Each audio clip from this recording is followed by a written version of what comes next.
Big boss season 13ರ ಅಗ್ನಿ ಪರೀಕ್ಷೆ August 16 ಭಾನುವಾರದಿಂದ ಈಗಾಗಲೇ 4 ಎಪಿಸೋಡ್ಗಳು ಮುಗಿದಿದೆ. 60 ಕಾಮನ್ ಮ್ಯಾನ್ ಸ್ಪರ್ಧಿಗಳಲ್ಲಿ ಆಯ್ಕೆ ಆಗಿರುವುದು ಬರೀ 8 ಸ್ಪರ್ಧಿಗಳು ಮಾತ್ರ. ಆಗಿರುವಂತಹ 2-3 ಎಪಿಸೋಡ್ಗಳಲ್ಲಿ ಸ್ಪರ್ಧಿಗಳ ಮಧ್ಯೆ ಪೈಪೋಟಿ ಬದಲು ಮಾಜಿ ಸ್ಪರ್ಧಿಗಳು ಅಂದರೆ ಜಡ್ಜಸ್ಗಳ ನಡುವೆ ಪೈಪೋಟಿ ನಡೆದಂತೆ ಕಾಣುತ್ತಿದೆ ಎಂದು ಬಿಗ್ ಬಾಸ್ ವೀಕ್ಷಕರು ಹಲವಾರು ಮಂದಿ ಜಾಲತಾಣಗಳಲ್ಲಿ ಕಮೆಂಟ್ ಹಾಕುವುದರ ಮೂಲಕ ವಿಡಿಯೋಗಳನ್ನ ಹಂಚಿಕೊಂಡಿದ್ದಾರೆ. ಹೌದು, ಇಂದಿನ ಎಪಿಸೋಡ್ 1ರ ಪ್ರೊಮೋ ಈಗಾಗಲೇ ಬಿಡುಗಡೆಯಾಗಿದ್ದು, ಇಂದಿನ ಎಪಿಸೋಡ್ನ ಮೊದಲನೇ ಕಂಟೆಸ್ಟೆಂಟ್ ಆಗಿ ಬಂದಂತಹ ಅಪ್ಪ ಮಗನ ಜೋಡಿ ರಾಜೀವ್ ಹಾಗೂ ಲಿಖಿತ್ ಅಗ್ನಿ ಪರೀಕ್ಷೆ ವೇದಿಕೆಗೆ ಬರಲಾಗಿತ್ತು.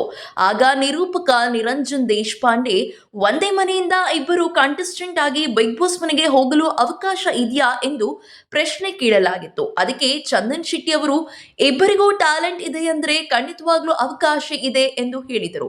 ಅದಕ್ಕೆ ಶ್ರುತಿ ಹಾಗೂ ಸಂಗೀತ ಶೃಂಗೇರಿ ಅವರು ಸ್ವಲ್ಪ ಗೊಂದಲದ ಮಾತುಗಳನ್ನು ಆಡುತ್ತಿದ್ದರು. ಹಾಗೆ ಜಡ್ಜಸ್ಗಳು ಕಂಟೆಸ್ಟೆಂಟ್ಗಳಿಗೆ ಅವರವರ ನಿರ್ಧಾರಕ್ಕೆ ಸಮಯವನ್ನು ಕೊಟ್ಟಿದ್ದರು.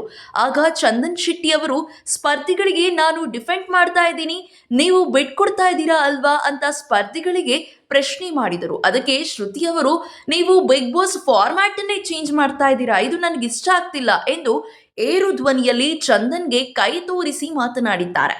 ಅದಲ್ಲದೆ ಜಡ್ಜಸ್ಗಳ ನಡುವೆ ಪೈಪೋಟಿ ನಡೆದಂತೆ ಕಾಣುತ್ತಿದೆ. ಯಾಕೆಂದರೆ ಮೊನ್ನೆ ಬಿಟ್ಟಂತಹ ಪ್ರೊಮೋವೊಂದರಲ್ಲಿ ಸಂಗೀತ ಶೃಂಗೇರಿ ಅವರು ಟ್ರೋಲ್ಗಳಿಗೆ ಬೇಸರ ವ್ಯಕ್ತಪಡಿಸಿದ್ದರು. ಅದಕ್ಕೆ ವಿನಯ್ ಗೌಡ ಅವರು ನಾನು ಟ್ರೋಲ್ಗಳ ಬಗ್ಗೆ ಖುಷಿ ಪಡುತ್ತಿದ್ದೇನೆ ಎಂದು ನೇರವಾಗಿ ಮಾತನಾಡಿದ್ದರು.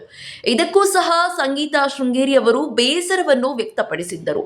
ಆದರೆ ಇದು ಒಂದು ತಮಾಷೆಗಾಗಿ ಮಾಡಿರುವಂತಹ ಪ್ರೊಮೋ ಆಗಿತ್ತು.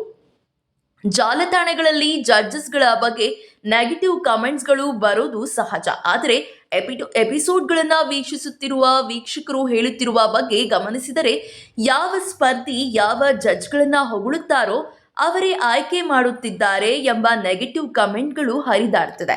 ಅಗ್ನಿ ಪರೀಕ್ಷೆಗೆ ಹೋಗಬೇಕೆಂದ್ರೆ ಅಲ್ಲಿ ಕೂತಿರುವ ಜಡ್ಜಸ್ಗಳಿಗೆ ಬಕೆಟ್ ಹಿಡಿರಿ ಎಂದು ಕಮೆಂಟ್ ಹಾಕುತ್ತಿದ್ದಾರೆ.